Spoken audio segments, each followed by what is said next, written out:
On November 24, when Gerhard Erasmus smashed Ganesh Nagrani for a 6-0 Namibia's win over Uganda in the second match of ICC T20 World Cup Africa Region Qualifier, the cricket trains could yet again see their hopes of playing a World Cup fade away.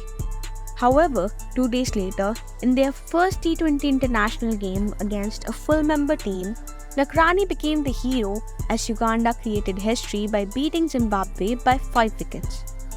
The Minnows sensed a bigger picture in the win, a spot in 2024 T20 World Cup. They won their next 4 games to secure that. However, it hasn't always been a smooth sailing for Uganda. Cricket found its way to Uganda during the early days of British colonial rule. The game was predominantly played by English and a few Indians. Native cricket slowly began to take shape in missionary schools, and Uganda fielded its first international team in 1914. It wasn't until the 1960s that the sport really gained momentum with the rise of inter-club cricket and increase in audience. Cricket was soon hampered by the political situation in the country, and as a result, Uganda's role was reduced to contributing to the East Africa and then the East and Central Africa team. Uganda gained admission in the ICC in 1998.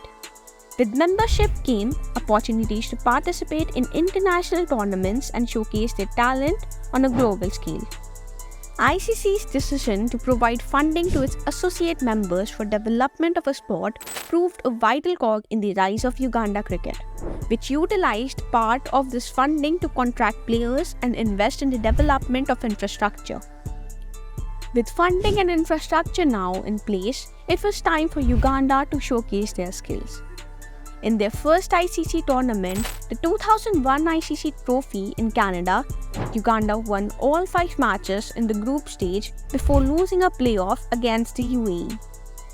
In the following years, they kept showcasing glimpses of their talents with a win here and there, including the ICC World Cricket League, where they gained promotion to Division 2 on 3 occasions, but were relegated to Division 3 each time.